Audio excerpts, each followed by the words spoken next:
Buen día, mi nombre es Abdel Martínez y en conjunto con mi compañera Charlotte Lapot estaremos tratando el tema de la materia de la biología del desarrollo con el tema de gametogénesis en peces.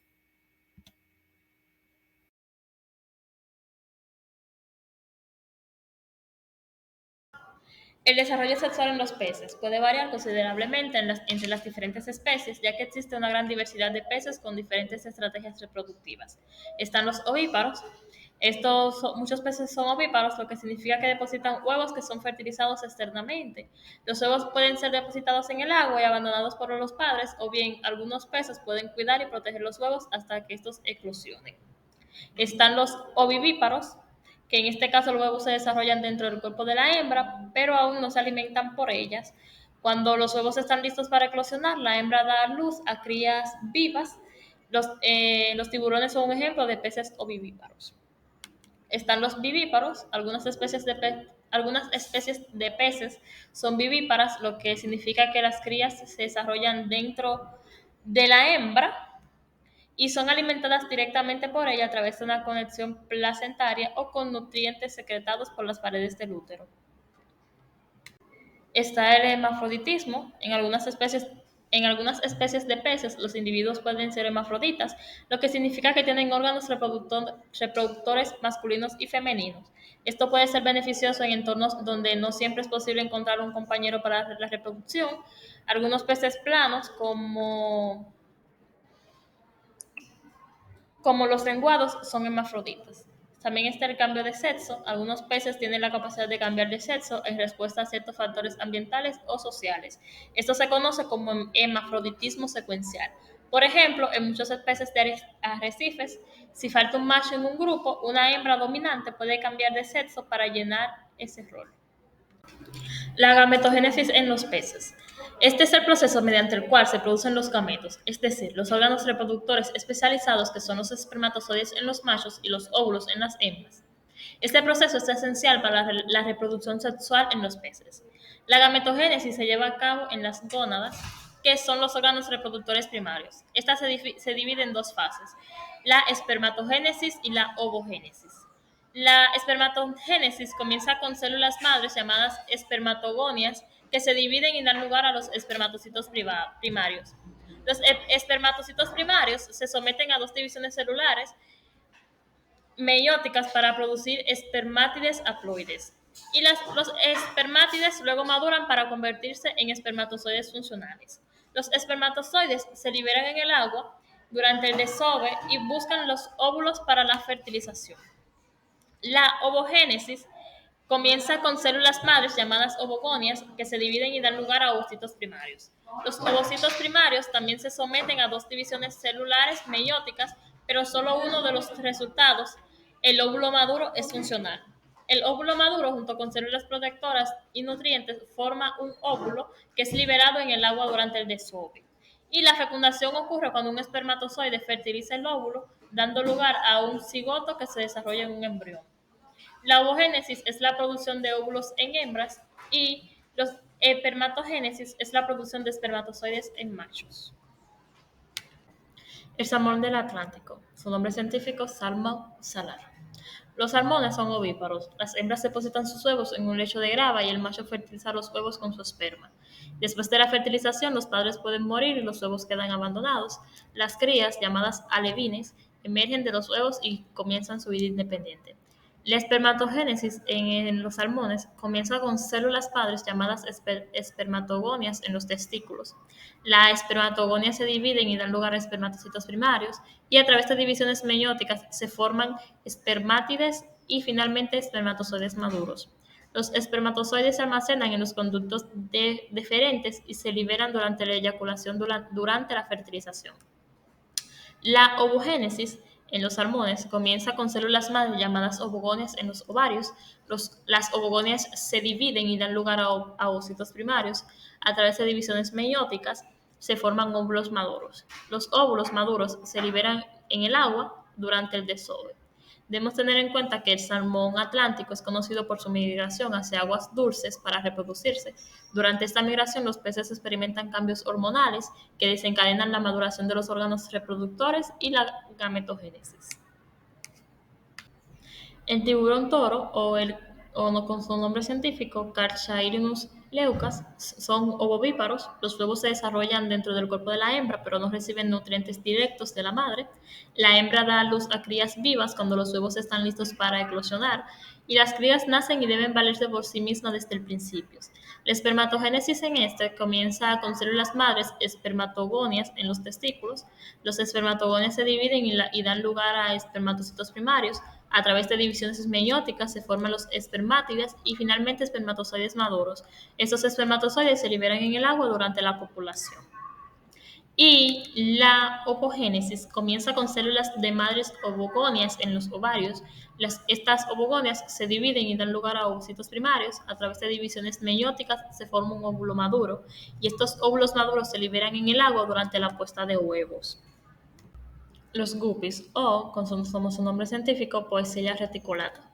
Los guppies son vivíparos, las crías se desarrollan dentro del cuerpo de la hembra, son alimentadas por nutrientes secretados en las paredes del útero, y la hembra da luz a crías vivas completamente formadas. La espermatogénesis en esta comienza con las células madres llamadas espermatogonias en los testículos. Los espermatogonias se dividen y dan lugar a espermatocitos primarios. A través de divisiones meióticas se forman lo que es las espermátides y finalmente los espermatozoides maduros.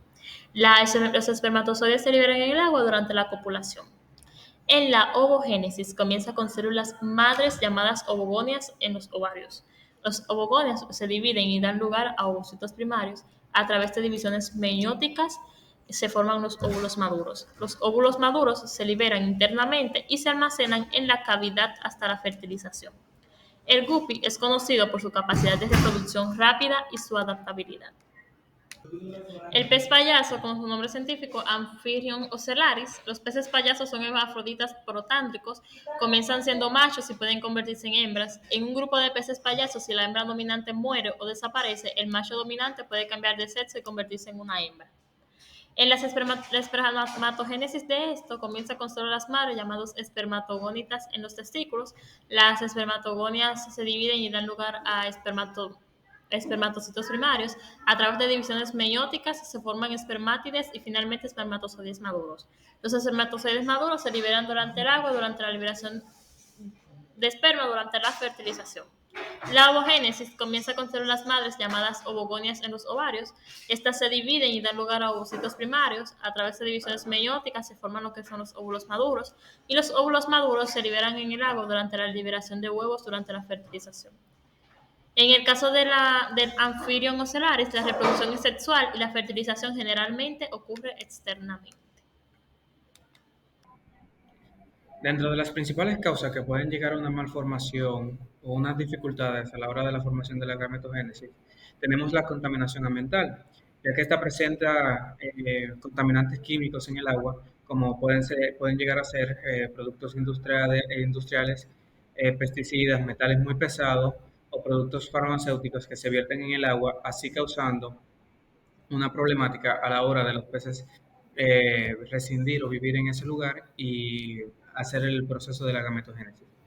También están los cambios de la condición de agua, en este caso se refiere más a la temperatura y a la turbidez de la misma agua, es decir, si le cambiamos la temperatura del agua a un pez que necesita algo en específico, puede llegar a generar malformaciones. Esto generando lo que es el siguiente punto, que es el estrés ambiental, que puede deberse a cambios de temperatura, como ya dije, o la disponibilidad misma del alimento, la presión del agua u otras condiciones que pueden llegar a afectar de manera negativa a la gametogénesis. Tenemos también las enfermedades y parásitos, que es bien sabido para nosotros que la presencia de parásitos puede llegar a afectar negativamente a los órganos reproductores, así que esto puede llegar a perjudicar tanto la salud de los peces como este mismo proceso. Factores genéticos pueden llegar a tener mutaciones de diversas formas, por ejemplo, una de ellas puede ser el caso de que un pez genere ambos órganos sexuales, pero sea totalmente infértil. Contaminación hormonal, esta es una que estamos viendo más actualmente debido a las escorrentías que vienen desde la industria ganadera, la industria farmacéutica, ya que llenan el agua de compuestos que hiperhormonan a los peces, haciendo que la formación o el procedimiento como tal sea fallido la mayoría de las ocasiones. Sobrepesca y pérdida de hábitat, esta es la más notoria y la que más se puede llegar a notar, debido a que como estamos disminuyendo las poblaciones de manera muy acelerada, esto genera que haya poca variabilidad genética, causando que tengan problemas para reproducirse y que este proceso se dé de manera correcta y efectiva.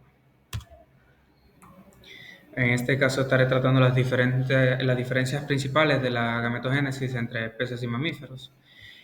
Podemos ver según las láminas que en los peces muchos utilizan la fertilización externa, lo que significa que los gametos se liberan en el agua y la fertilizan. La fertilización como tal ocurre totalmente en el medio externo.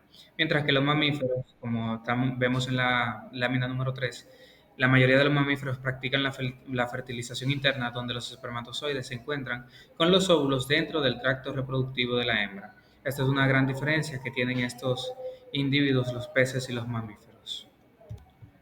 Algo que podemos comparar también a la vez con las estrategias reproductivas de estos mismos, debido a que como los peces lo hacen en el medio externo, es menos probable que con una poca cantidad se llegue a la fecundación.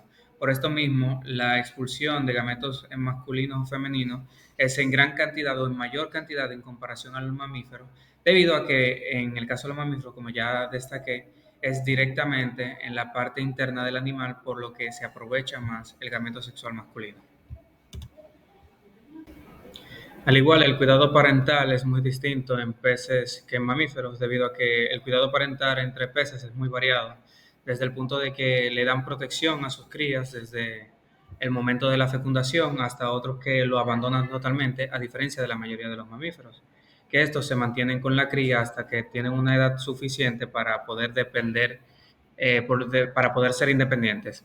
Ejemplo de esto tenemos el Opisthagnus sp y el Hippocampus sp, que son dos casos específicos en donde, por ejemplo, en el hipocampus, la madre entra los gametos o las crías en un saco que tiene el padre, el cual los expulsa cuando ya estos están preparados.